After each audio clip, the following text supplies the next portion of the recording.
The world stopped when the news came out. The royal family agreed to let cameras follow them for 3 months. No scripts, no rules, no editing. Nothing like this had ever happened before. Queen Elizabeth II made this big choice just 2 years after becoming queen. Her father stepped down, and now she wanted to change how people saw the royal family. Many of her advisors told her not to do it. They said it was too risky. But the queen believed the royal family needed to change with the times. People should see who we really are, she said at the press meeting. Her voice was firm but kind. Next to her stood Prince James, her husband of 15 years. His face showed both worry and pride. He held her hand tightly as cameras flashed around them. The palace released a simple statement that morning. It said cameras would follow the royal family everywhere. They would film private family moments, official duties, and everything in between. Nothing would be off limits. The world was shocked. News shows talked about nothing else. Some people praised the queen for being brave. Others said she was making a big mistake. Old royal family supporters were angry. They said some things should stay private. Younger people loved the idea. They posted happy messages online, excited to see the real lives of royalty. On the first day of filming, the camera crew arrived at 5 a.m. They were nervous. No one had ever been allowed to film the royal family's morning routine. The head camera person, Jane, knocked softly on the palace door. A sleepy guard let them in. The palace was quieter than they expected. It felt like a home, not just a fancy building. The crew set up their equipment quickly. They tried not to make noise. Then Queen Elizabeth surprised them. She walked into the room wearing exercise clothes and trainers. Her hair was tied back in a simple ponytail. "Good morning," she said with a small smile. "Ready to see how boring we really are." The first morning was anything but boring. The queen started her day with hard exercise. She jumped, pushed, and lifted weights while her trainer counted. When she couldn't finish the last set, she said some words that made the camera crew's eyes go wide. Queens weren't supposed to talk like that. Prince James woke up an hour later. While the queen showered, he played video games in his pajamas. He told the camera he played every morning. "It helps me clear my head," he explained. "Being royal is stressful. This is how I relax." The royal children were the last to wake up. Princess Amelia was 16 and didn't want to get out of bed. Prince Thomas was 14 and full of energy. They fought over bathroom time, just like normal teenagers. "Move it, Toadface," Princess Amelia said to her brother. "Some of us care about how we look." "Whatever, Vedhead," Prince Thomas answered. "You'll still look awful." The queen didn't stop their fighting. She just walked past them with a tired look that all parents know well. Breakfast was the most surprising part. The royal family sat around a normal table. They ate cereal, toast, and fruit. The queen picked all the marshmallows out of her cereal and ate them first. Prince James read news on his tablet. The children looked at their phones while eating. Then something amazing happened. While still eating breakfast, the queen began making phone calls about important country business. She talked about trade deals and foreign relations while picking bits of strawberry from her bowl. This was the real queen at work, still in her bathrobe, running a country. The first day of filming showed the world something new. The royal family wasn't just about crowns and fancy ceremonies. They were people. Real people with habits, jokes, and morning grumpiness. By evening, clips from the day had spread across the internet. Everyone talked about the queen's exercise words, the prince's video games, and the children's normal teenage behavior. The big experiment had begun.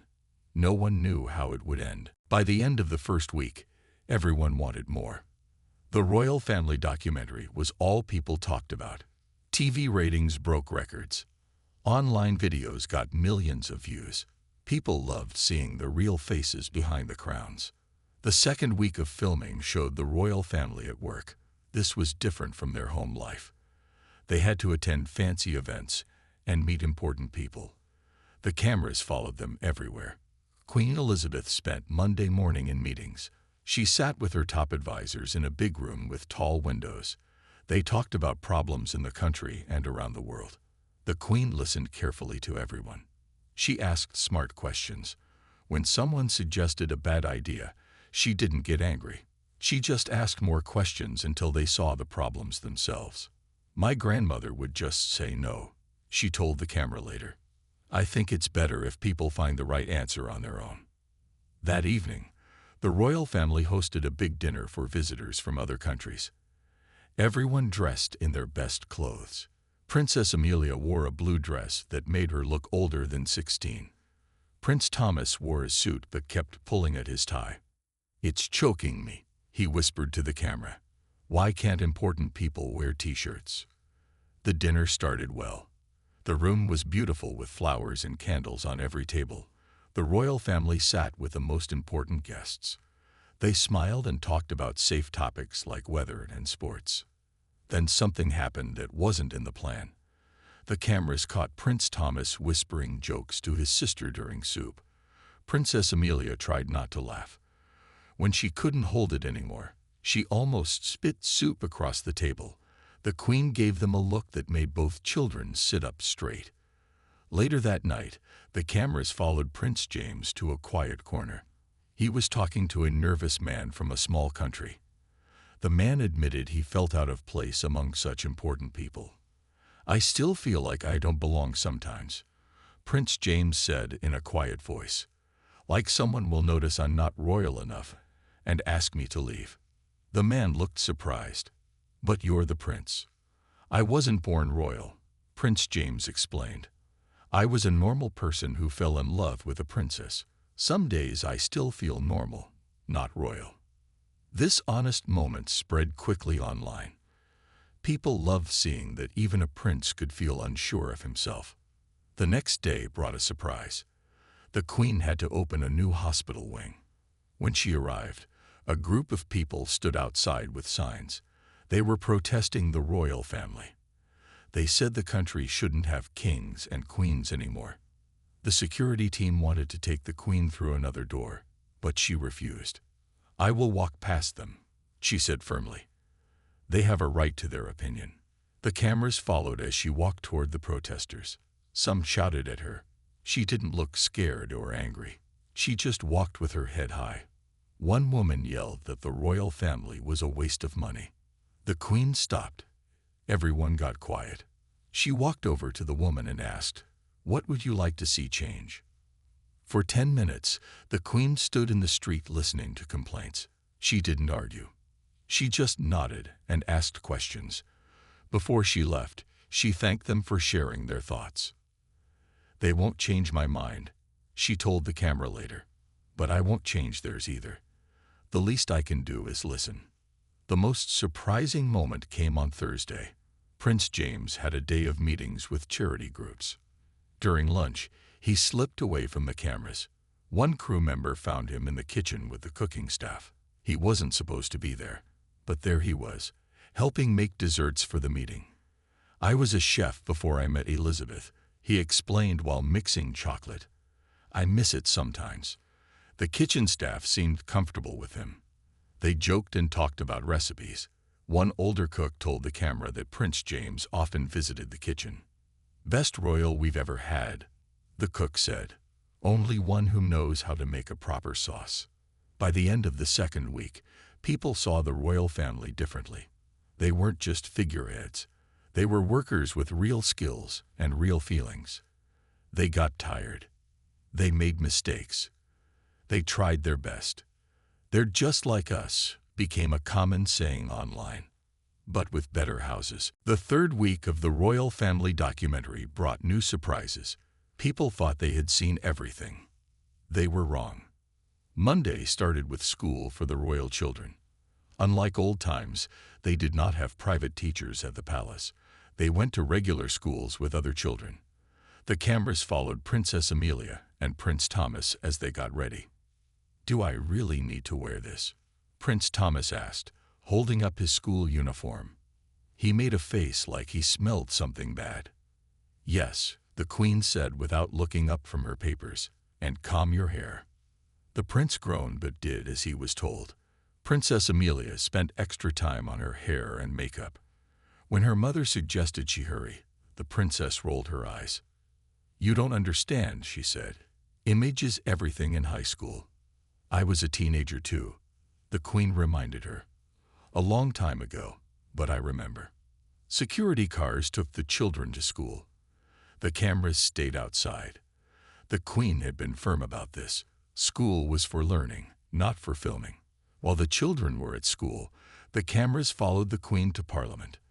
This was a big meeting with all the lawmakers. The queen had to give an important speech. Behind the scenes, she looked nervous. "Do I look all right?" she asked her assistant. "I always worry about these speeches." This surprised the film crew. The queen always looked so confident in public, but here she was, human and unsure. When she stood to speak, though, all signs of worry disappeared. Her voice was strong and clear. She talked about new laws and plans for the country. Everyone listened with respect. After the speech, several lawmakers met with the queen privately. The cameras caught one old man arguing with her. He wanted to change one of her ideas. Instead of getting angry, she listened. Then she explained her thinking. In the end, they found a middle way that worked for both.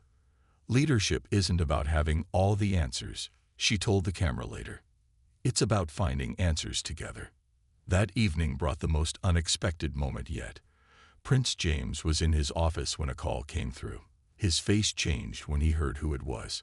"It's Margaret," he told the queen, covering the phone. Queen Elizabeth looked shocked.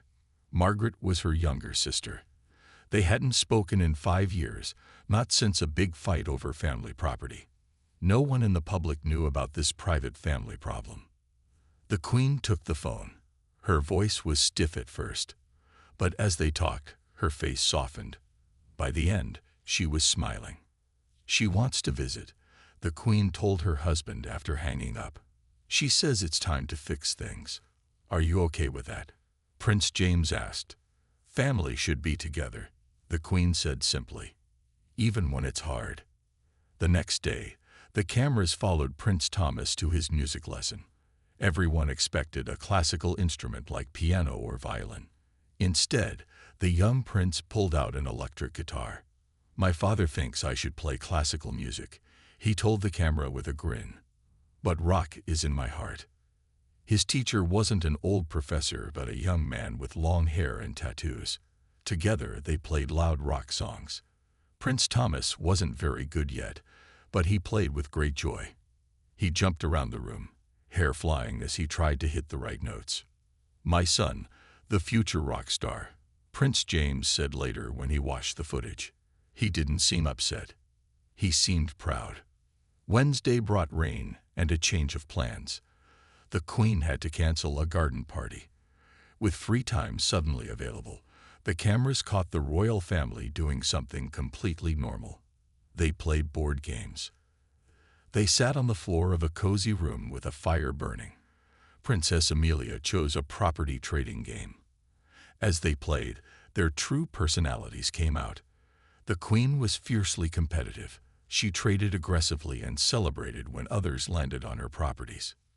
"Pay up," she told her husband with glee when he landed on her most expensive property.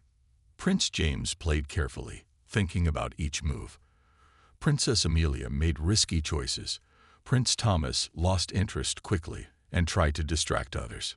"This is how they always are," a longtime servant told the camera. "The queen never lets anyone win, not even the children when they were small." By the end of the 3rd week, people felt they knew the royal family. They weren't just symbols anymore.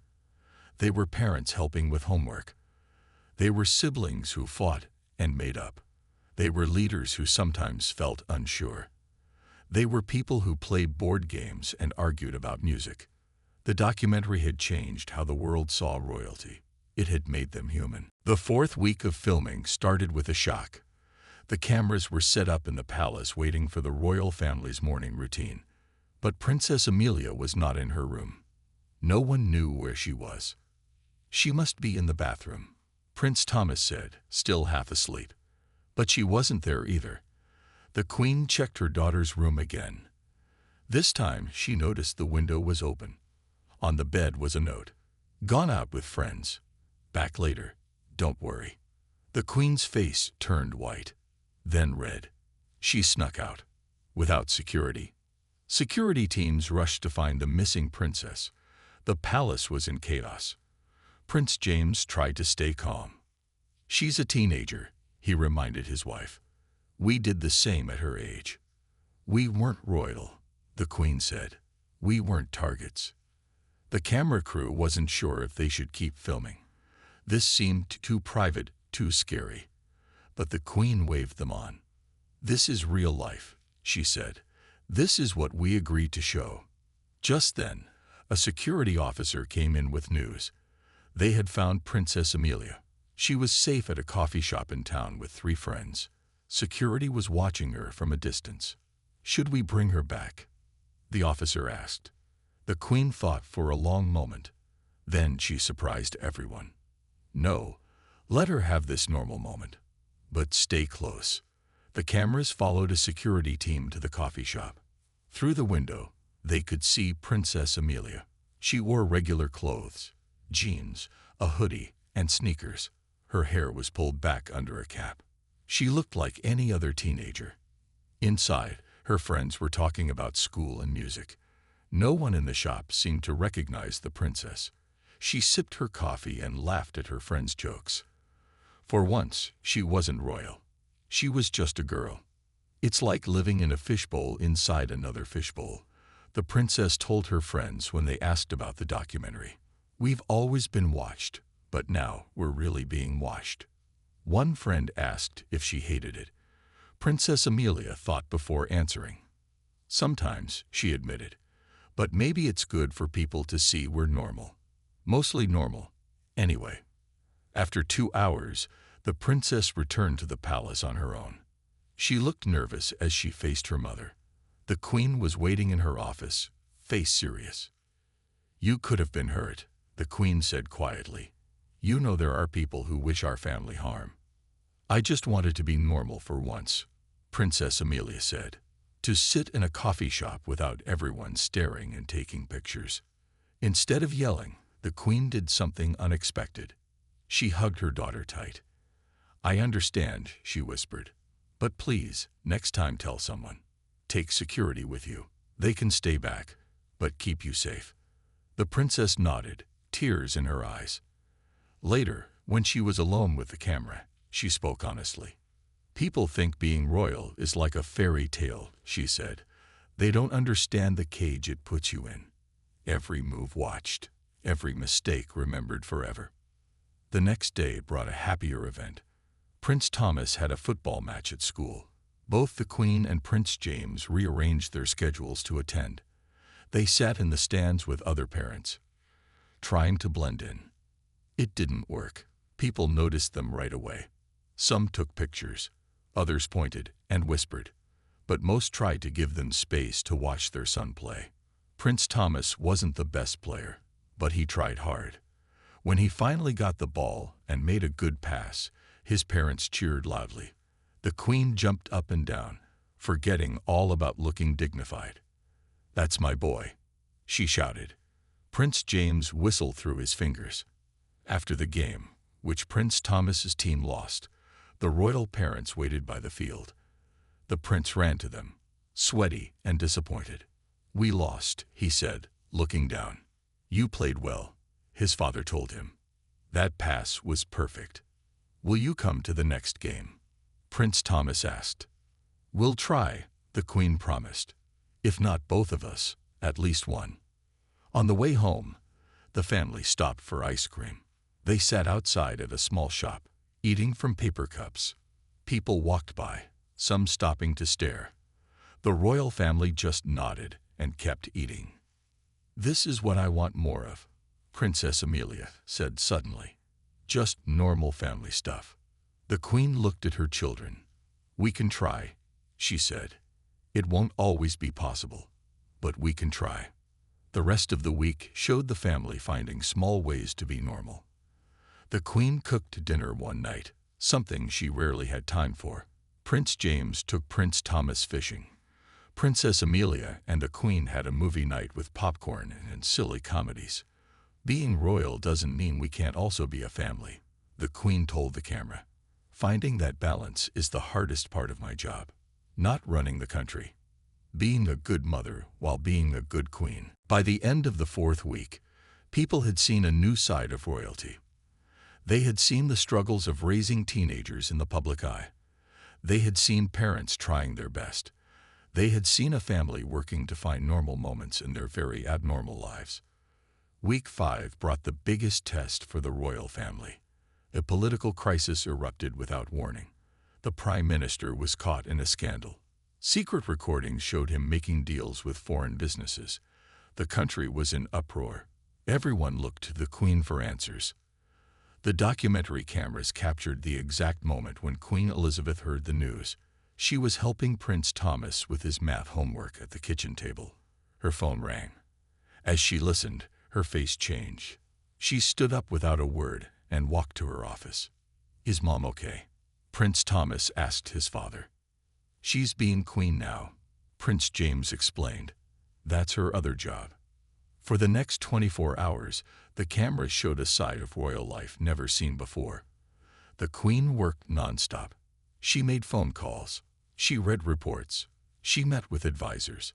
She paced her office deep in thought. Late that night, Prince James brought her tea. The Queen had been working for 15 hours straight. She looked tired but focused. "Can you fix this?" he asked quietly. "I don't know," she admitted, "but I have to try." They sat together in silence for a few minutes. He held her hand. No words were needed. Then she went back to work, and he went to check on the children. The next morning, the Queen had to make a big speech on TV. She had slept only 3 hours. The cameras followed her as she got ready. Her hands shook slightly as she put on her jewelry. "I'm scared," she admitted to her assistant. "What if I make things worse?" But when the camera started rolling for her public speech, she showed no fear. Her voice was strong and clear. She talked about the country's values. She promised a full investigation. She asked people to stay calm. "In difficult times, we must remember what unites us, not what divides us," she said, looking straight into the camera.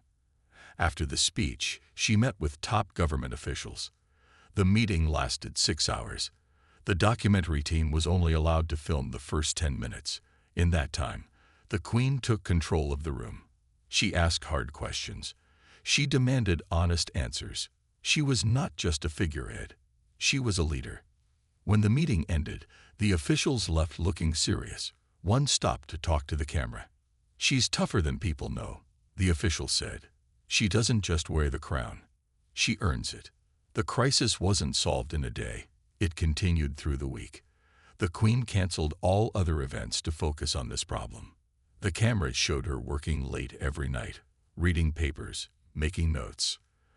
They also showed how the rest of the family stepped up. Prince James took over the Queen's public duties. He opened a new school. He met with charity workers. He smiled and shook hands, but the cameras caught him checking his phone often for news. Princess Amelia surprised everyone. She volunteered to visit a nursing home her mother had been scheduled to see. "I'm not the Queen," she told the residents, "but I'm her daughter, and she sent her love." The old people were delighted. The princess sat and listened to their stories. She helped serve tea. She even played piano when they asked. The visit was supposed to last 1 hour. She stayed for 3. "Maybe being royal isn't all bad," she told the camera afterward. "If I can make people happy just by showing up, that's a kind of magic, isn't it?" Prince Thomas found his own way to help. He noticed his mother wasn't eating properly during the crisis, so he learned to make her favorite sandwich. Every afternoon, he brought it to her office with a glass of juice. "Brain food," he would say, putting it on her desk. "Dad says you need to eat." The Queen always stopped work to eat with him. For 15 minutes, they would talk about normal things like his school day or a new video game. Then she would kiss his forehead and go back to being queen. By Friday, the worst of the crisis had passed. The Prime Minister had resigned. A temporary government was in place. The country was calm again. That night, the Queen finally came to dinner with her family. She looked exhausted but relieved. They ate in the small family dining room, not the big stateroom. "I'm sorry I disappeared this week," she told her children. "You didn't disappear," Princess Amelia said. "You were just being queen. That's your job." Prince Thomas added, "And you're really good at it." The Queen smiled, tears in her eyes. Prince James raised his glass. "To the Queen," he said, "and to my wife Elizabeth, who somehow manages to be both." The family clinked glasses. For a moment, they had forgotten the cameras. This wasn't for show. This was real. Later that night, the Queen spoke to the documentary team. "This week showed the part of royal life people don't see," she said. "The hard decisions, the long hours, the weight of knowing millions of people are counting on you to get it right." She paused, thinking. "But it also showed me something important. My family is stronger than I knew. We hold each other up. That's not the crown. That's just love." On their last day at the country house, each family member spent time alone, doing what they loved best. The Queen painted watercolors of the garden. She wasn't very good, but she enjoyed it. Prince James harvested vegetables to take back to the palace. Princess Amelia finished her book under her favorite tree. Prince Thomas explored the barn with the dogs following him. That evening, as they packed to return to the palace, the mood was quiet. No one wanted to leave. "The crown always waits," the Queen said, looking at her phone full of messages. "Back to reality tomorrow." "This is reality too," Prince James reminded her. "This is us." "The real us," she agreed. The documentary crew asked each family member what they would miss most about the country house. "The quiet," said the Queen. "My garden," said Prince James. "Being normal," said Princess Amelia. "The dogs," said Prince Thomas, hugging the golden retrievers goodbye. As they drove away, the cameras caught Princess Amelia looking back at the house. "That's our real home," she said softly. "The palace is just where we work." Hashtag the royal family like never before. Unscripted and Unforgettable. Part 7. Week 7 brought a special visitor to the palace. The Queen's brother arrived without warning. Robert, Duke of Aberdeen, had not spoken to his sister in 5 years. Their fight over family property had created a deep divide. No one outside the family knew about this problem. The cameras were in the main hall when he arrived. The Queen was coming down the stairs when the butler announced, "His Grace, the Duke of Aberdeen." She froze mid-step. Prince James, who was nearby, moved quickly to her side. The tension in the room was so thick it felt hard to breathe. Robert stood awkwardly in the doorway.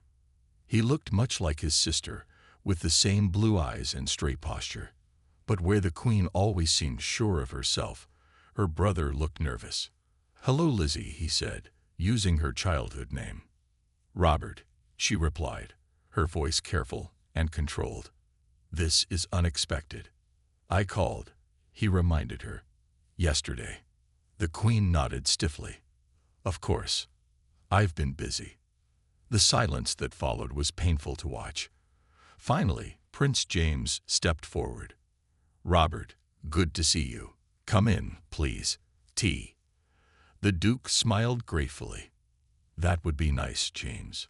Thank you." The three of them moved to a small sitting room. The camera crew followed at a distance, unsure if they should film this private moment. The Queen noticed their hesitation. "We agreed to show everything," she said, "even the hard parts." Once seated with tea, the conversation remained stiff and formal. They talked about weather and distant relatives. Nothing important, nothing real. Then Prince Thomas burst into the room, not knowing who was visiting. "Mom, Dad, I got an A on my science test." He stopped when he saw the stranger, but then his face lit up with recognition. "Uncle Rob," he shouted, running to hug the Duke. "Where have you been? I missed you." Robert hugged the boy tightly. "I missed you too, Tommy." Princess Amelia appeared in the doorway next. She was old enough to understand the family fight. She looked to her mother for guidance. The queen gave a small nod. The princess walked slowly to her uncle and offered her hand formally.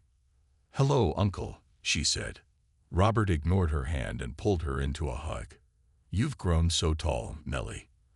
The princess stiffened, then relaxed into the hug.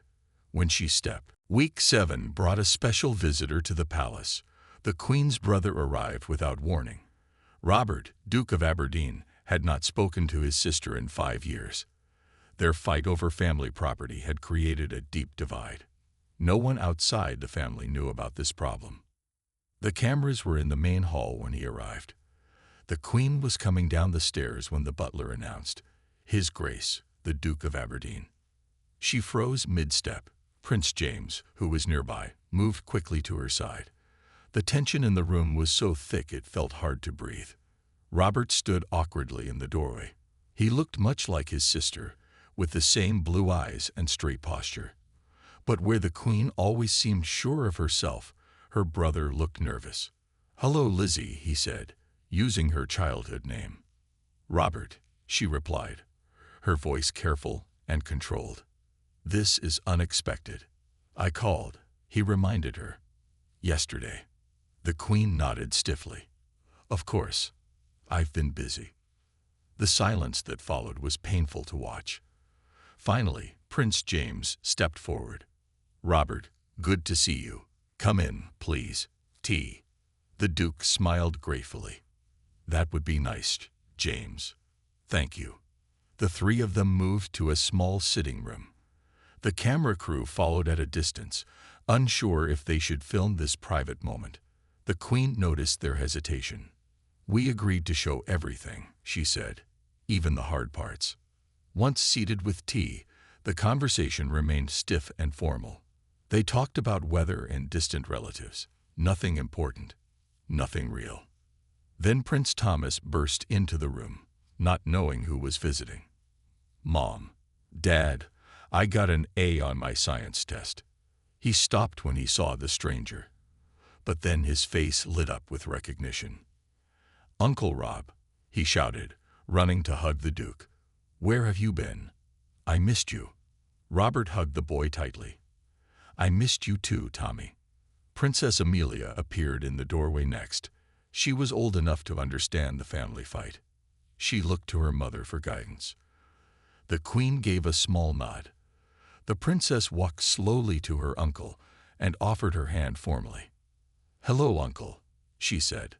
Robert ignored her hand and pulled her into a hug. "You've grown so tall, Melly." The princess stiffened, then relaxed into the hug. When she stepped, the 8th week showed a side of the royal family that surprised many viewers. It focused on their charity work.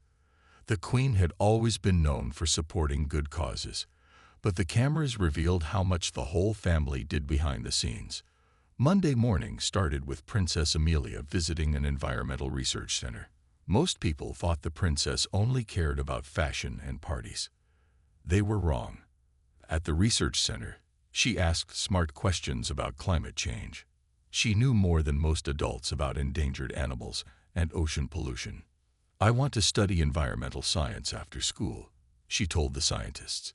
They looked impressed by her knowledge. Later, she explained to the camera, "People see me wearing pretty dresses at events. They don't see me reading science books at night. I can like both things." That same day, Prince Thomas visited a children's hospital. Many sick children waited to meet him. Some adults worried he would be awkward or bored. Instead, he was natural and funny. He told jokes. He played games. He sat with a shy girl who wouldn't talk to doctors, but whispered her fears to him. The hospital visit was supposed to last 1 hour. Prince Thomas stayed for 3. When he finally had to leave, he promised to come back soon. "They're just kids like me," he told the camera afterward. "But they're fighting much harder battles." The Queen spent her day meeting with charity leaders. This wasn't a public event with speeches and photos. It was a working meeting in a simple conference room. The Queen wore a plain suit and took her own notes. She asked detailed questions about how money was being spent. She wanted real results, not just nice words. It's not enough to give money, she explained. We need to know it's making a difference. One charity leader told the camera, she knows our budget better than some of our board members. Nothing gets past her. Prince James visited a job training center he had helped create. It taught skills to people who couldn't find work. In the kitchen area, he put on an apron and helped teach a cooking class. The students were nervous at first, but soon they were laughing as the prince told stories about his own cooking mistakes. Before I met the Queen, I burned water, he joked. If I can learn, anyone can. What the cameras revealed next surprised everyone. After these public visits, the royal family kept working on charity projects privately. The Queen spent hours on the phone, asking wealthy friends to donate money. Prince James reviewed plans for new training centers. Princess Amelia researched environmental projects. Prince Thomas made video messages for sick children who couldn't have visitors. Service isn't about recognition, the Queen said when asked why they didn't publicize this work. It's about results. Tuesday brought another revelation. The Queen had a private meeting with a young woman who had grown up in foster care. No press was invited. No announcements were made. It was just the Queen and this woman talking about how to improve the system for children without families. Why do you care about this? The woman asked directly. The Queen seemed surprised by the question. How could I not? These are children who need help. The most powerful moment came on Wednesday. The whole family visited a community hit by floods. They didn't just shake hands and leave. They worked. The Queen helped serve food at a shelter. Prince James helped move supplies. The children played games with displaced families. They stayed all day, long after the news cameras left. The documentary team caught Princess Amelia sitting with an elderly woman who had lost her home. The princess didn't talk. She just held the woman's hand and listened. Late that night, back at the palace, the family looked tired but satisfied. They sat in the kitchen eating sandwiches. No fancy dinner, no formal clothes, just a family who had spent the day helping others. Was it worth missing your video game tournament? The Queen asked Prince Thomas. The young prince thought for a moment. Yeah, he said, it was. Thursday showed another side of their charity work. The Queen met with business leaders to discuss funding for education programs. This wasn't a photo opportunity. It was a serious meeting with spreadsheets and plans. The Queen knew every detail. She challenged the business people to give more. My family has wealth and privilege, she told them. With that comes responsibility. You have wealth too. What are you doing with it? One business leader admitted to the camera, she made me feel like I wasn't doing enough. By tomorrow, I'll probably give twice what I planned. Friday brought the most emotional moment of the week. The family visited a veteran's home. Old soldiers who had fought in wars waited to meet them. Some were in wheelchairs. Some had medals on their chests. The royal family split up to speak with as many veterans as possible. The cameras followed Prince James as he sat with a man who had served with James's own father many years ago. Your father saved my life, the old soldier said, tears in his eyes. I never got to thank him. Prince James swallowed hard. You just did, he said quietly. By the end of the 8th week, viewers saw the royal family in a new light. Their charity work wasn't just for show. It was a central part of their lives. They didn't just attend fancy events and give speeches. They put in real work, used their influence, and genuinely cared. The crown gives us a voice, the Queen explained. It's our duty to use that voice for those who aren't heard. Prince James added his own thoughts. We can't solve every problem, but we can shine a light on issues that matter. We can open doors. Sometimes that's enough to start change. The final week of filming arrived too quickly. For 3 months, cameras had followed the royal family everywhere. Now it was time to end the experiment. The documentary team set up for their last interviews. The mood in the palace was strange, a mix of relief and sadness. I won't miss you lot taking up space in the halls, the Queen joked with the camera crew. But her smile didn't reach her eyes. The last week was not about big events or dramatic moments. It was about reflection. The family agreed to watch some of the footage together and share their thoughts. They gathered in their cozy family room, not the formal staterooms. The Queen and Prince James sat close on the sofa. The children sprawled on the floor with pillows. The first clips showed their morning routines from week 1. The Queen covered her face when she saw herself cursing during exercise. "Oh no," she groaned. "My mother would be horrified." Prince Thomas laughed loudly at the footage of himself arguing with his sister over bathroom time. Princess Amelia threw a pillow at him. "You're still a toad face," she said, but she was smiling. More clips showed family meals, public events, private conversations. The family watched themselves with critical eyes. Sometimes they laughed. Sometimes they went quiet, seeing themselves from a new angle. "Do I really sound like that?" Prince James asked when he heard his voice on screen. "Yes, darling." "For 20 years now," the Queen replied, patting his hand.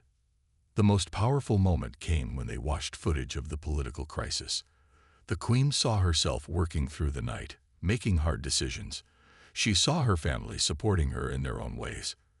"I didn't realize you were bringing me food every day," she said to Prince Thomas, her voice soft with surprise. "Dad told me to," the prince admitted, "but I wanted to anyway." On Wednesday, each family member sat for a final private interview. They were asked what they had learned from the experience. Their answers revealed how much had changed in 3 months. Prince Thomas went first. At 14, he was the youngest, but sometimes the wisest. "I learned that being royal isn't just wearing fancy clothes and waving," he said. "It's hard work.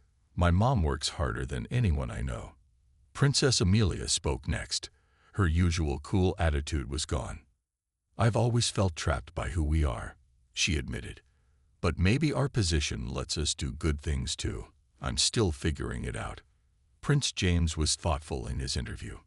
"This experience reminded me why I fell in love with Elizabeth," he said. "Not because she's the Queen, but because of who she is when the crown comes off. Strong, funny, kind. The world has seen that now too." The Queen's final interview was the most revealing. For once, she didn't choose her words carefully. She spoke from the heart. "For generations, my family has been symbols more than people," she said. "Perhaps now they see that we can be both. We make mistakes. We argue. We laugh. We cry. But we also understand duty and service." She paused, looking out the window before continuing. "The hardest part of wearing the crown is feeling alone. Even surrounded by people, the final decisions are mine alone. This experience showed my family and me that we're not as alone as we thought. There are millions of families out there, doing their best just like us. The details are different, but the love is the same." Thursday brought a surprise announcement. The Queen called the documentary team to her office. They thought she might have changed her mind about showing certain scenes. Instead, she had a new idea. "I want to do a live question and answer session when this airs," she said. "Real questions from real people. No preparation. No screening." The team was shocked. Nothing like this had ever been done. It was risky. The Queen smiled at their surprise. "Isn't that the point of this whole project? To try something new." The last day of filming was deliberately normal. The family went about their usual routines. The Queen had meetings. Prince James worked on charity projects. The children went to school. The cameras caught small moments throughout the day. The Queen humming as she read papers. Prince James calling his wife just to say hello. Princess Amelia helping her brother with homework. That evening, they had a simple family dinner. No guests. No fancy food. Just the 4 of them talking about their day. The cameras stayed back, capturing the scene from a distance. This wasn't about performing anymore. This was just life. After dinner, the family gathered in the garden. The sun was setting, casting a golden light over the palace grounds. They walked together, talking quietly. The Queen held her husband's hand. The children ran ahead, then back, then ahead again. For a few minutes, they seemed to forget the cameras. They were just a family enjoying the evening together. The Queen laughed at something Princess Amelia said. Prince James put his arm around his wife's shoulders. Prince Thomas tried to climb a tree until his father called him down. As darkness fell, they headed back inside. At the door, the Queen turned and looked directly at the camera one last time. "Thank you," she said simply, "for seeing us." With those words, the experiment ended. The cameras stopped rolling. The crew packed up their equipment. The palace would return to its normal routine tomorrow. But something had changed. The world had seen the royal family as never before. They had seen the Queen as a mother and leader. They had seen Prince James as a supportive husband and man of many talents. They had seen Princess Amelia and Prince Thomas growing up in the public eye, trying to find their own paths. Most importantly, they had seen that behind the titles and traditions was a family. Not perfect, not always graceful, but real. They loved each other. They fought for each other. They carried the weight of history together. The documentary would go on to break viewing records in 58 countries. It would change how people saw the monarchy. Some critics would call it too revealing. Others would praise its honesty. But everyone agreed on one thing: they would never see the crown the same way again.